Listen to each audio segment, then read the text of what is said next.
Okay, so you attended this migration agent, just talking Yes. about Canada, New Zealand, and Yes. Australia. Yep. So, which was your first choice? Actually, that's a very interesting question, Okay, good. bro Okay. Joseph. Because it took me, I think I attended at least 3 to 4 seminars. Sessions. Okay, yep. Yes, exactly. They were giving free food, so why not? So Nothing to lose. Okay. nothing to lose. Every afternoon after work, I would go Mm. directly to their office, Office. sit Okay. down, and then they would talk about Canada, the UK, New Oh, Zealand, UK. and Yes, yes, UK. Australia. Hmm. So I think on the third one, I decided I think Australia is the country for me because once they break down all the process, all the money involved, I believe Australia was the right choice for me. Every year, thousands of people migrate to other countries in search for a better life. Each one with a story to tell of courage and determination. Adjusting to a new country is not that easy. Here at Migrant Tribe, we honor you. So join us as we share our stories from our journey down under. Hello, everyone. Welcome to the Migrant Tribe. Stories from our journey down under, episode 43. This is Joseph. Okay, so in today's episode, we'll be speaking to someone, and he will be sharing his journey that started from the Philippines. He moved to Kuwait, and now he's here in Melbourne, Australia. So there was so much learnings in that journey, of course, together with his family. So I'd like to call him in now. A big Migrant Tribe. Welcome to Eric. Hi, Eric. How you doing? Hello. Good afternoon, good evening, good night. Okay, thank you, Eric. Thank you for joining me in the Migrant Tribe. Okay, so first question: is it true that one of your goals in moving to Australia is to become a famous professional gamer? Is that true? Well, I would say, like the typical Australian would say, yeah, no.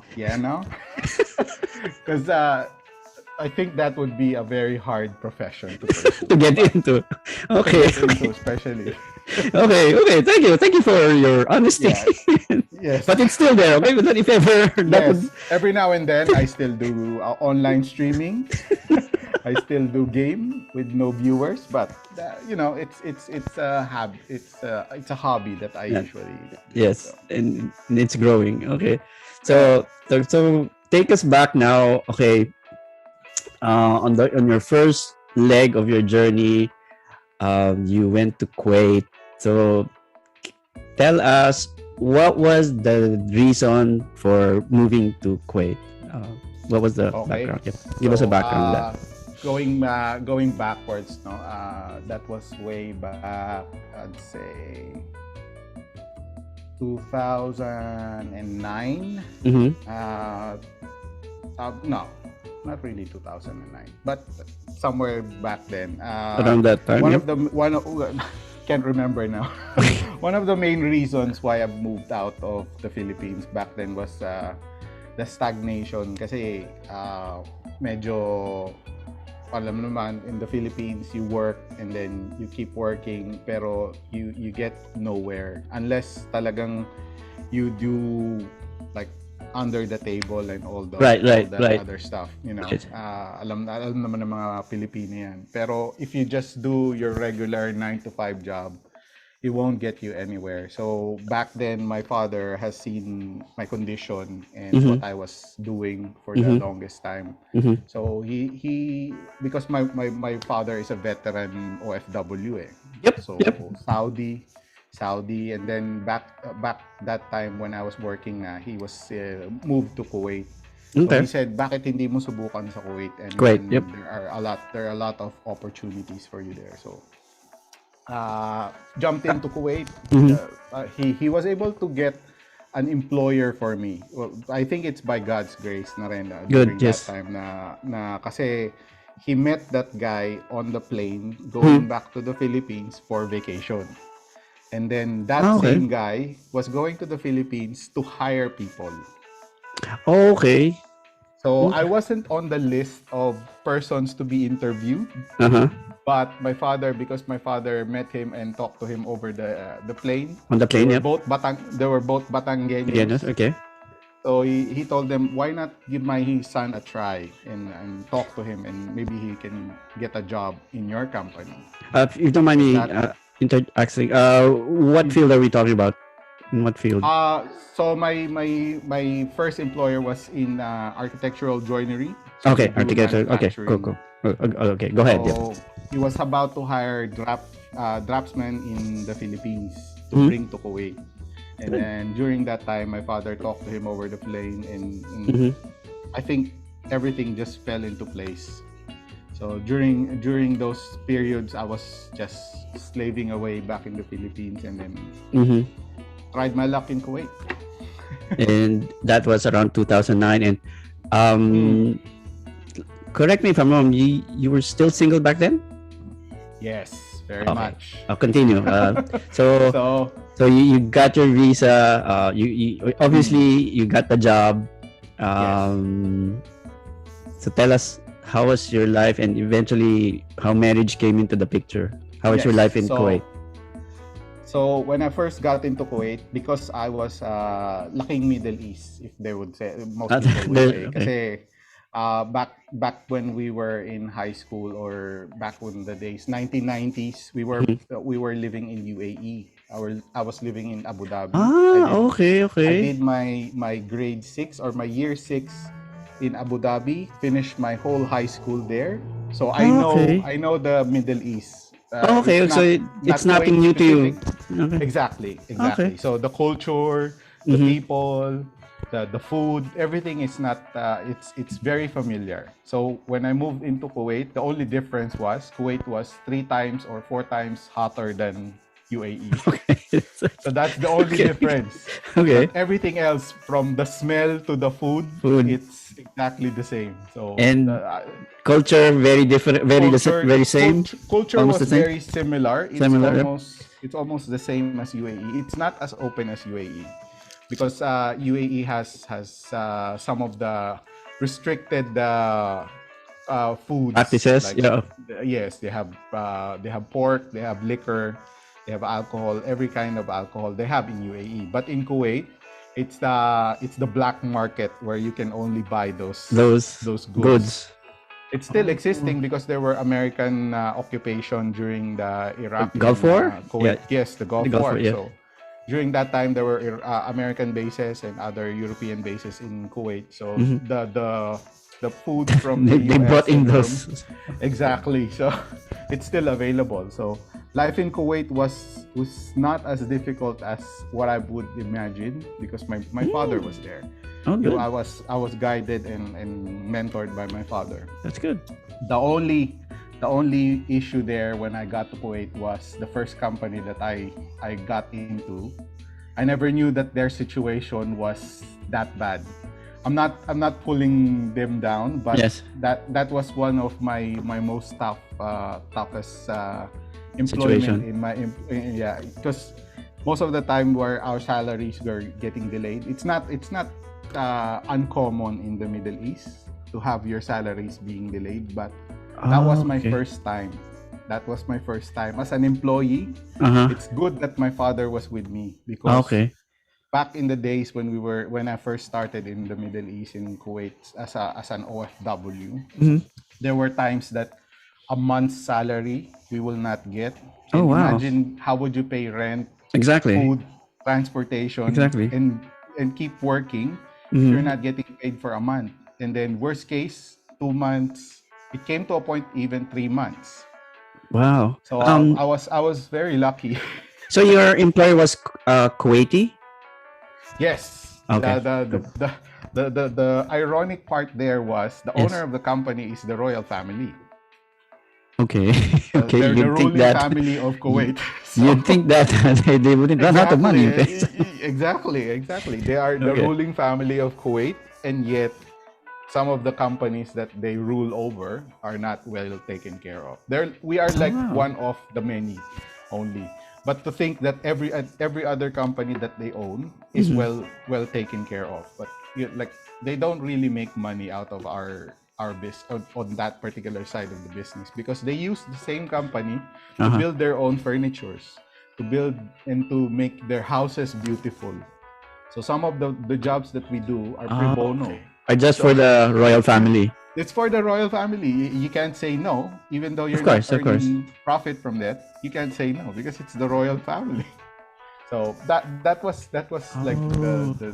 the one of the greatest experience I would say in my employment history. And I think because I went through that phase and I Mhm. went through that stage in my life, it got me prepared to anything that would come after. So anything It's that good. comes after Okay. that is It's easy, easy peasy. basically. Okay.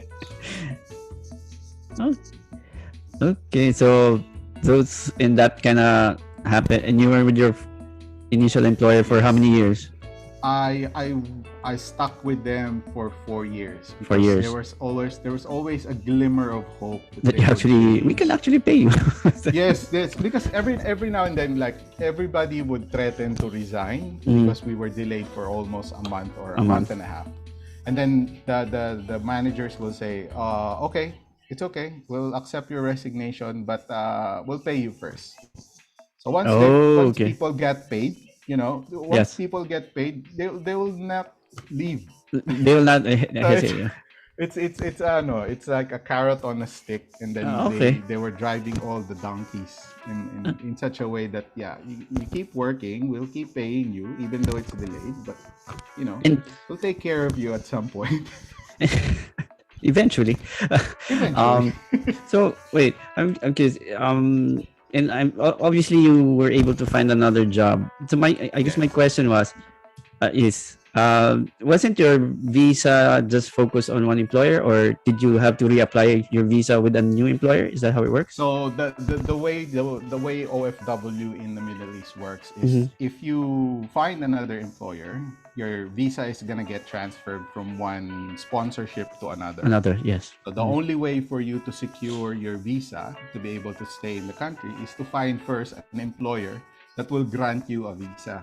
Kasi sometimes what would happen is, yes, I do get applied in a different company. Mm-hmm. I apply and I get hired. But then they will say, okay, so how long is your sponsorship with this employer first? Mm-hmm. If you say it's still a year, they will not transfer you for that span. They will just use that span of sponsorship and keep you working on a new company Mm-hmm. under a different sponsorship. So it's kind of It just sometimes gets it's transferred exactly, sometimes it gets exploited by very devious unscrupulous. companies. But Okay. sometimes, if you get lucky, the minute they hire you, they will start the process of shifting your visa from one company to the other, which in my case was I was very fortunate. Okay. I didn't get stranded in the limbo area that they call in the Middle East. Neither here nor Sometimes there kind of thing for you. exactly, Yeah. you are Okay. working for a new company, but Uh-huh. your visa is still with your old company, and if you get checked by immigration officers, Mm-hmm. you're gonna get fined, or worse, you're gonna get thrown in jail because You're you're not violating right. your visa. Your visa restrictions, whatever. Exactly. So Okay, so so if you're very unlucky, that's the case. But if not, 90% of the time naman you would mm, find a good sponsor that and would transfer your visa. okay, so tell us about that. So now you've found a new employer. You were Yes. hoping this would be better. How did that turn Yes. out?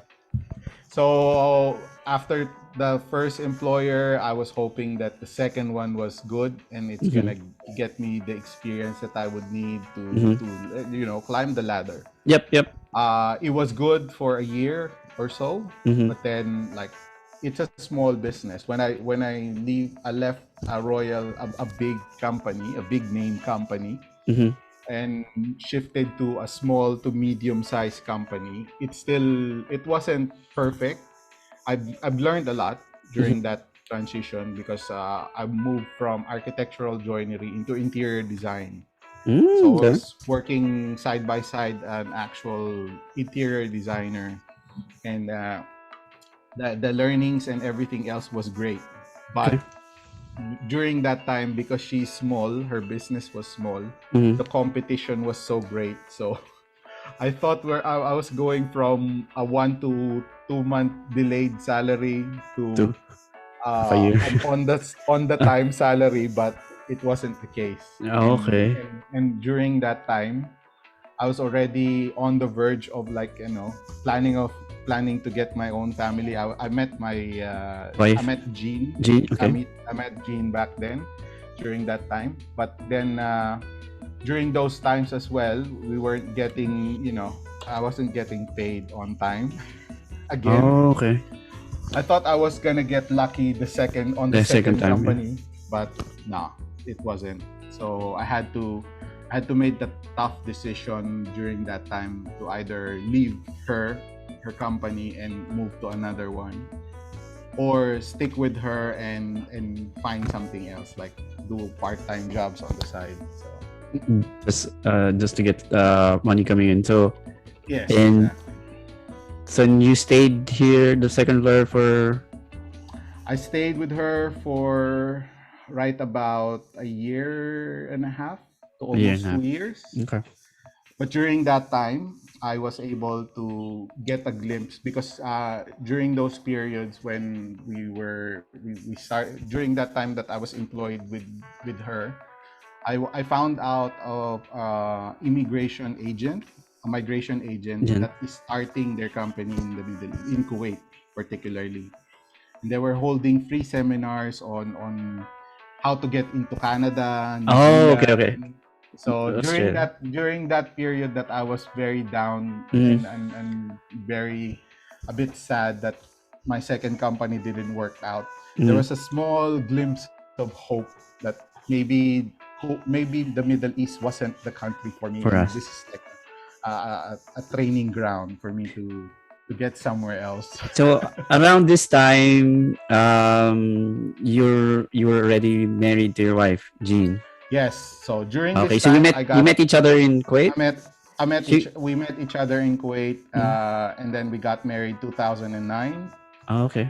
Uh, got pregnant with our First firstborn child. as well. Yeah. So there was a lot of things that I had to get in order, especially if you're getting married.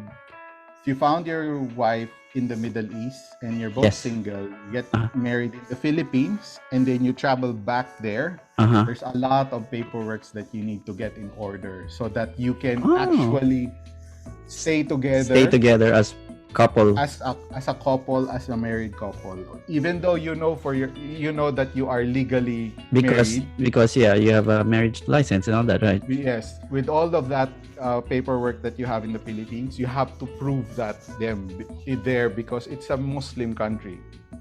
So all the paperwork has to be translated into their native language, and it has to be attested by all their justice and their ministers and everything else, so that they can Wow. finally acknowledge that yes, you two are couple, you're a couple, you're married, you're legally partnered to each other, and Mhm. this is not just a hocus pocus or a showmanship kind Or of s- marriage. Okay. So before we can even have kids and plan kids, You had to straighten that out. Yeah. you have to have straightened that all out, Right. because once the kid comes in, that's a whole new set of paperwork Complications. Okay. that you need to sort out, because the kid cannot stay with you without proper sponsorship, and the only person that can sponsor the kid was the father, and that was me. So I had to get all the documents, the birth certificates from Right. the Philippine embassy, and get that translated again, and then attested again before getting the passport, Uh-huh. and then getting the visa. So it's Okay. So yeah, okay. it's a whole different ball game out there. Okay. Okay. So you attended this migration agent, just talking Yes. about Canada, New Zealand, Yes. and Australia. Yep. So which was your first choice?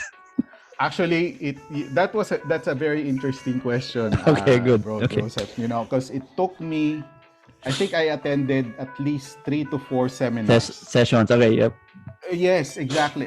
They were giving free food, so why not? So Nothing to lose. Okay. nothing to lose. Every afternoon after work, I would go directly to their office, Office. sit Okay. down, and then they would talk about Canada, the UK, New Oh, Zealand, UK. and Yes, yes, UK. Australia.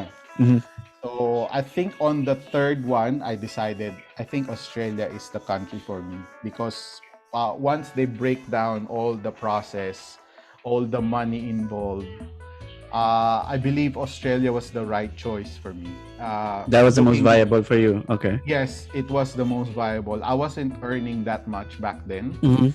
and for us to be able to do the whole process in getting to either Canada or New Zealand, it's gonna take us a lot longer. So Okay. Australia was the shortest turnaround for me Mhm. and Jean to be able to, yeah, come up with the amount, come up with the paperwork, do the process, and everything else in the shortest possible span of time. Because back then, when we were deciding to migrate, my dad was not. His job was not looking good. Like it Okay. won't last. It won't. During that time, looking back, no, during that time, it wasn't looking that he's gonna be there for another 5 to 10 years.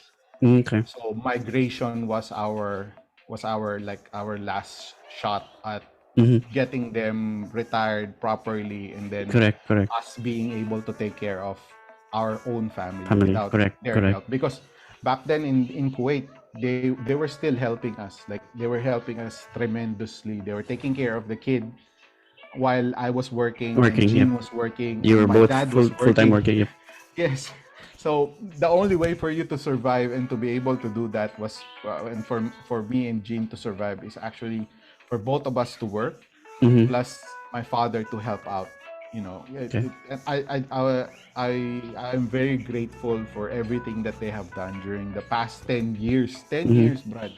Imagine 10 years in the Middle In the East. Middle East, they were your guide. They pretty Yes, much. exactly. There were a lot of ups and downs. Mhm. Especially my wife is a very headstrong personality. Yep. Her personality is very headstrong, like what I always say. Mhm. And I am grateful for her for being who she is, because if not for her, I wouldn't be here. We wouldn't be here. We Exactly. wouldn't have. We wouldn't have. I wouldn't have the push to actually Exactly. go through with all of this. Exactly. She made you a better person. Exactly. She Exactly. she made me into a better version of myself. If it wasn't for her, I might be stuck back in Kuwait, and with the current situation of the pandemic, Right. I would have been back in the Philippines, brother. Oh, okay. So Just when you finally decided Australia, so you go home, you tell your wife, "Gee, it's Australia." What was her reaction to? Actually, I was very surprised when because she was amazed that I kept on coming back to the same migration Oh, agent, okay, okay. attending 4 seminars, Brad. Imagine that. Right. Although I wasn't spending much, but the bus And they were saying fare the same going, thing over and over again. Was it the it same was the seminar? same. It was the same Same spiel, overall. bro. It was the same spiel. Like it's the same 4 countries. It's the same spiel. It's the same guy, but different faces. I think I was the only one constant on those 4 different seminars, 4 consecutive seminars. Like there came to a point, like on the last seminar that I attended, there came to a point that the actual secretary and the people who led us into the room already know my name. They were very familiar of me because I kept coming back and kept coming back, but hadn't really jumped the Decided. gun and Right. decided. Right. So when I pulled the trigger and I told them, okay, I'm gonna come back the following day and I'm gonna Let's talk to you start the about the process. Okay. contract and start the process. So when I Okay. came home during that last seminar, I told Jean, I think we have to go. We have to do this. And she said, okay. The first question that my wife asked was, how much? Of course. Like what would every other Of course, wife of would course. always ask. The first question was, how much? How much is it gonna take? How much? We crunched the numbers. We did all our homework and everything else.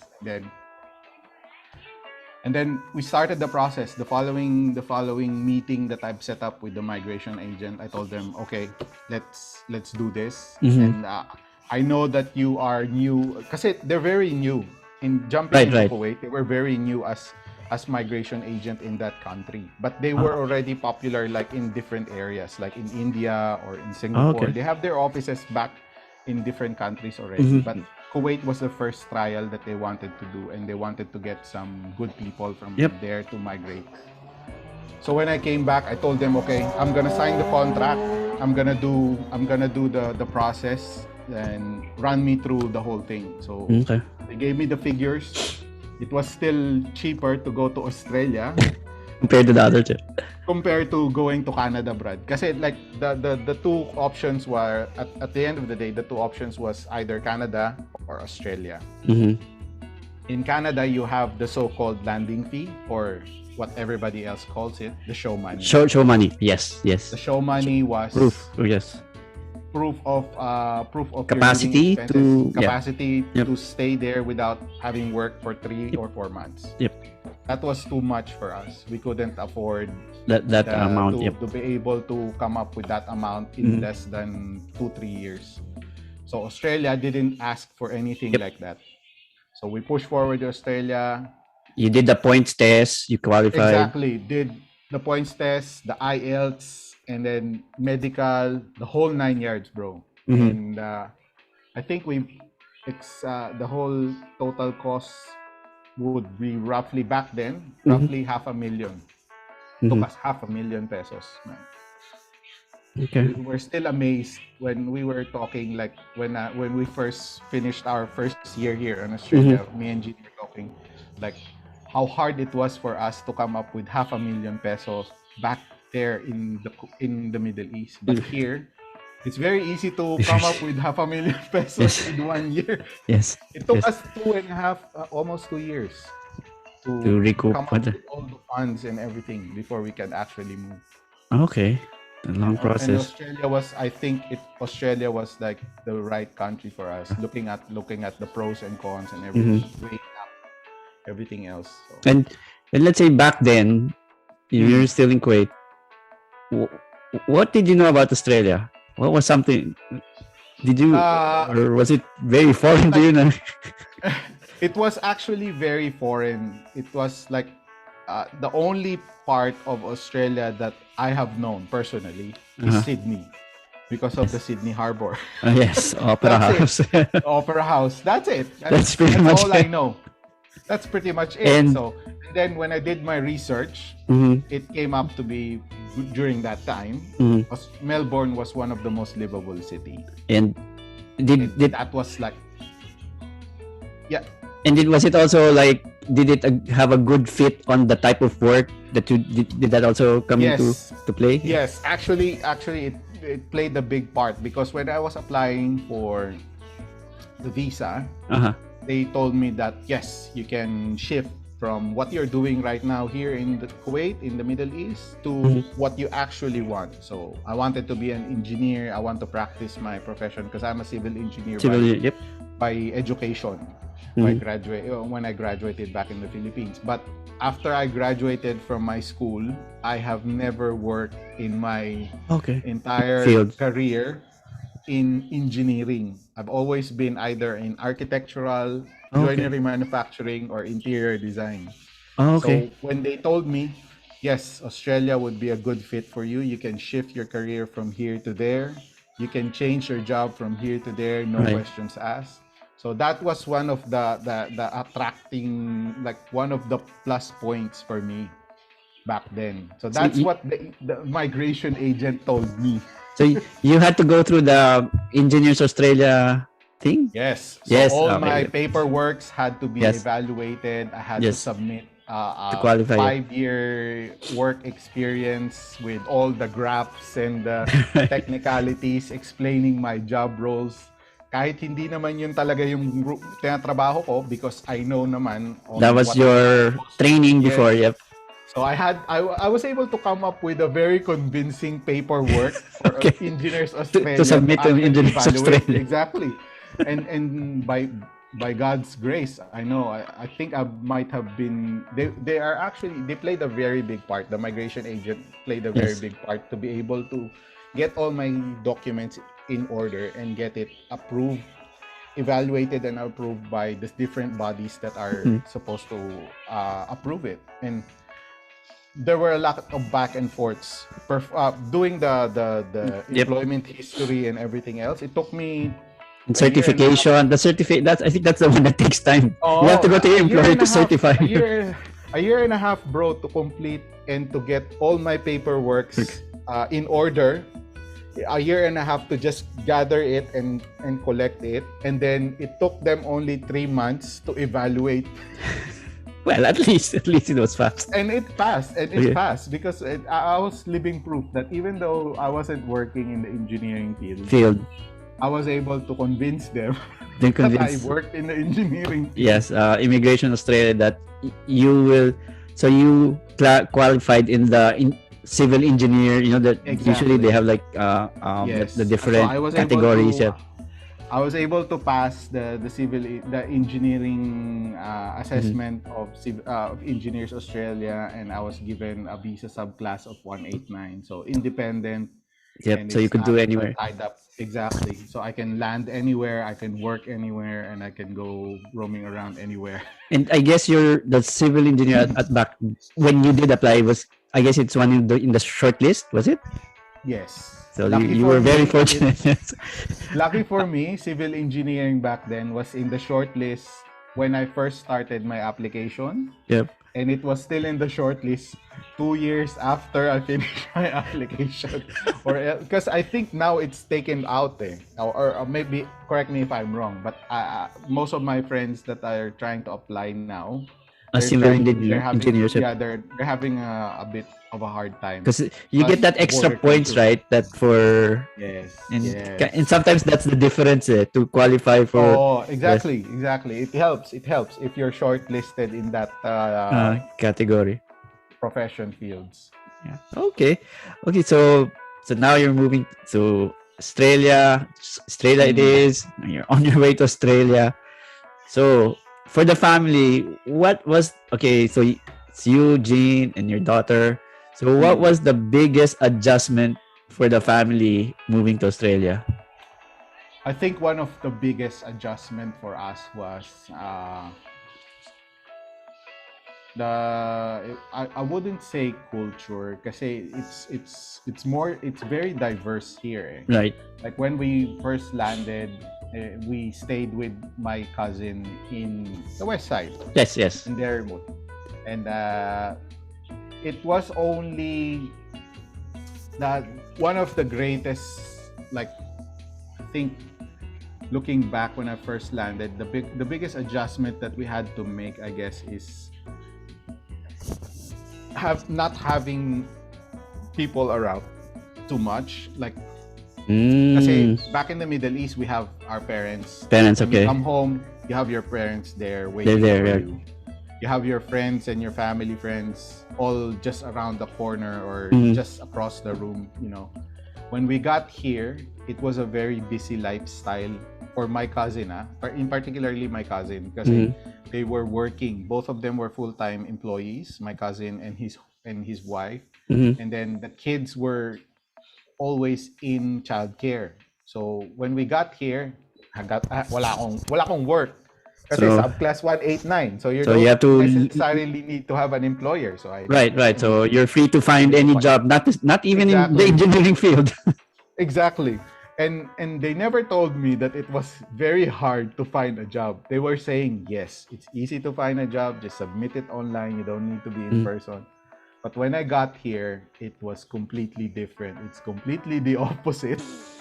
So, yun yung isa siguro na biggest adjustment namin because we had so much time alone and so much time with each other that it came to a point that we were like I was a bit depressed. I couldn't get a job for the longest period in time because back in the Middle East, if I lose my job today, I could apply tonight or the day after, and then a week later, I would be able to get interviews. Like, people would call me in. They will not hire me. They would call me in, and that, like, it becomes a morale booster that people are still looking at your CV. They're reading you're competent, but maybe the salary package that you're asking doesn't fit. So back here, when I got here, it wasn't the case. Like, it Yep. took me at least a month or two. And my cousin was telling me, you're lucky. Kasi some people would go 3 months. Half a year. 4 months, half Yeah. a year, even sometimes a year. Kasi yung pinsan ko, it took him like 4 months before he can actually find a job. Mhm. And I was already moaning and groaning at his house because I couldn't find a job in less than a week. And he was saying, just relax. Just relax, yeah. Sometimes it's a complete different atmosphere here. People are Right. very relaxed. They look at your CV. It would take them at least 3 to 4 days to be able to read the whole thing or read Right. Or through. get back to you. Right. Exactly. And I think that was, for me personally, that was one of my biggest adjustment. I had to adjust in a way that it's not already the same scenario like in the Middle East. Right. Kasi back then they would call you left and right. After a week has passed, they will call you left and right, Mhm. get you job interviews. And here it was challenging. The wait was the challenging and the most biggest adjustment. Mhm. We were very impatient back then, bro. And I think Jean for the longest time that she was working, it became a challenge for her to adjust into a very relaxed and slow paced Mhm. environment. Kasi back in the Middle East, work, kabila, work, Right. tapos ng work, pasok na naman. Ganun Right, eh. right. Doon talagang walang pahinga halos eh. Exactly. So here was different. It was a very relaxed and chilled atmosphere. Everybody was laid back. So Okay. trying to get into the vibe. So, so after you finally found your job, and then you kind of found your own place. So I guess that was the time. Yeah, I think we made the right decision.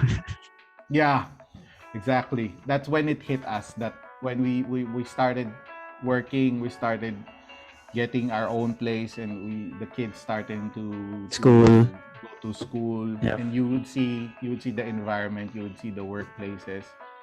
That's when it hit me that yeah, it really does take time, and for me and Jean and for our family, we were lucky that it took only that span. Kasi Right. sometimes with the stories that I've heard and what I've listened to and when I Yeah. talk to other people, it took them like a really long time, and then the struggle Right. is really You'd really hear there. you'd hear some stories like, oh, when we arrived, we only had $100. Oh, really? Yeah, exactly, bro. Those kind of And we were very lucky back then. And kasi like when I was chatting with you guys when we first joined the group, yeah.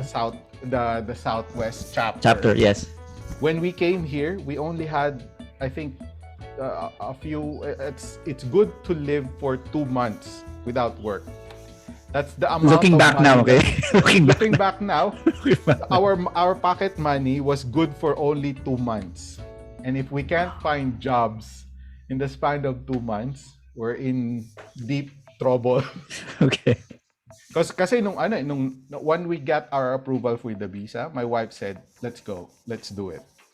Good. If we That's wait good a for her. little more longer, we try and save up more money, it will not happen. It will just prolong the agony. Ah, So okay. when we got the visa, my wife and I, me and Jean, we sat down and talked to each other, and we crunched the numbers.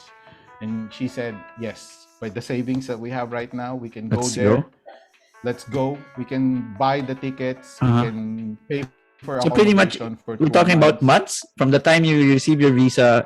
That's like Mm. 2 to 3 months. It's only a few months, bro. Because Oh, okay. we got our visa at May. Uh-huh.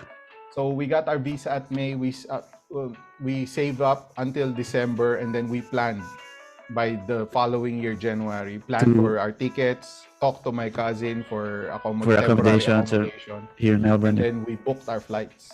It's good. When then June, lipad na kagad. Good. So it was one of the greatest challenge and the greatest adventures of our life, like Yes. as couples. Okay. And then So let's say in this journey of yours, knowing what you know now, if you had to start all over again, is there something that you would do differently? I think siguro the biggest thing that I would do differently is find a job first. Before that flight that we are jumping in here, I would have They actually found do that. yes. I would Now have that you just find out, applied. now you I realize. would have applied online. Start sending, right? Emails, exactly. Okay. If I knew the time frame that they would come back to me, Exactly. I would have called. I would have sent emails. I would have sent my resume way earlier. You than would, it's you would have supposed hopped to on to seek.com.au Exactly, much earlier. bro. Wala naman nagsabi sa akin ng Sikh. Ang Until nagsabi you sa got akin ng here. Sikh, yung pinsan ko na lang. Yung Ayun, nandito dito, na right, ako. right. Actually, to my cousin's credit, he actually told me way beforehand na nag-travel pa kami. After namin makuha yung visa. Kasi after ko makuha yung visa, nagsabi na ako sa kanya. Sabi ko, Insan, na-aprobahan na yung visa namin, pero plano namin mga this month pupunta na kami dyan. Sabi niya, may trabaho ka na ba? Yun ang una niyang tinanong sa akin, may trabaho ka na ba? Sabi Kind ko, of wala. odd question, right? Huh? Oo, What are you talking about? Parang weird naman ang question niya. May Who's gonna hire me from here? Siyempre wala, di ba? Kakakuha ko lang ng visa eh. So sabi ko, maghahanap na lang siguro ako dyan. Hindi naman siguro ganun kahirap. So ang sagot niya sa akin nung sinabi ko na hindi naman siguro ganun kahirap makakita naman ako ng work. Sabi niya, okay. So, I didn't get the cue. Hindi ko na Go online. hindi ko na read yung Okay, you didn't get the hint, okay? hindi ko na get yung message. So, Okay. siguro yun siguro. Yun That ang would be major thing that you do na differently. I would have done differently. Okay, so pretty much, thank you for telling most of your story. So this one, just like the quick questions about your life here in Australia. Favorite food in Australia? Favorite food in Australia? That's a tough one. Pero siguro I would go with the golden kiwi. Ooh, okay. The fruit. Oo, kasi Okay. natikman Brad eh. Very, very exotic. Very exotic. Dito ko lang yung natikman. So, Okay, very good. the rest ng hindi ako kumakain ng Vegemite, bro. So, Yeah. Well, that's given. Okay. I think you have to actually grow up in Australia from childhood I think to actually Actually, get into that yung bunso ko, bro, dito na pinanganak eh. Pero pag nung tinesting namin yung Vegemite, ayaw din eh. So, na yan yung influence mo. We're Asian by core eh. Right. Okay. Yeah. Okay. Next one. What was the one place that you missed going to during this lockdown? The beach, bro. The beach. You're a Kasi beach person. yan ang favorite pastime namin eh, as a family. To just go to the beach. Yep. Let the kids play on the sea. The sand, and yeah. we'll just chill. Kami ni Jean, when we got here and we started to, adjust and adapt to the way the culture and the country is. Parang ang sarap ng ang sarap ng feeling na upo ka lang doon ba? You're doing nothing, you're like looking at the sea, very calming and relaxing, and you can see everything that's good, and you tend to realize what has happened for a reason, and Exactly. It's a good relaxation for me. Exactly. And during the lockdown, oh my god, man. You really miss the beach. Yes. And beaches are not that far. At least where we stay. Yeah. I mean if you're unless you really want the nights for beach, but like if you just want to go to the beach, they're pretty much within 30 minutes drive. They're like 15, 30 minutes away Right. from our place. And we have a lot, like in this area that we live in, we have the pick Choices. from South Melbourne all the way down to Sorrento if you want. Oh, okay. There's so many choices. But when the lockdown occurred, everything was closed. Yes. Okay. So, So kind of complete this phrase. This is the last question. The best thing about being in Australia is the best thing being in Australia is the chill environment, bro. The relaxed environment. It's a fast paced when the weekend hits, like work, but then the balance of life and work and family, right. it's really good here. It's really good. And I know we made a good choice, especially with the kids growing up. Right. The work-life balance here is awesome, Brad. Talagang Okay. the best. Thank you. best. Good. That's good. That's good to hear. So for the final one, let's say someone out there, also probably from the Middle East, maybe looking at Australia, what's kind of like the message that you want to tell them? So, kung meron man dyan na makapanood nito, no, galing kayo Middle East and you're deciding of whether to go to Australia or not, I'd say go and pick Australia, but then do your research. Right. You have to really do the legwork, and if you have jumped the gun and Australia has granted you the visa, find a job before you get here. Exactly. Look for an employer. It's one of the toughest things that you would have to face when you get here, and one Exactly. of the biggest investments. But if once you get that hurdle, you get through that hurdle. that's smooth sailing. So say, okay, that's so. Again, thank you, Eric. Thank you for sharing with us your experiences. Thank you. Pretty colorful, and Yes. and continued good luck for you and your family. And yeah, and for those people, all those watching, I hope you were able to pick up a thing or two. And if you please continue every Tuesday, we've got new episode, and that's all. So I'd like to say goodbye, thank you, and please continue watching the Migrant Tribe. Okay, bye. Bye.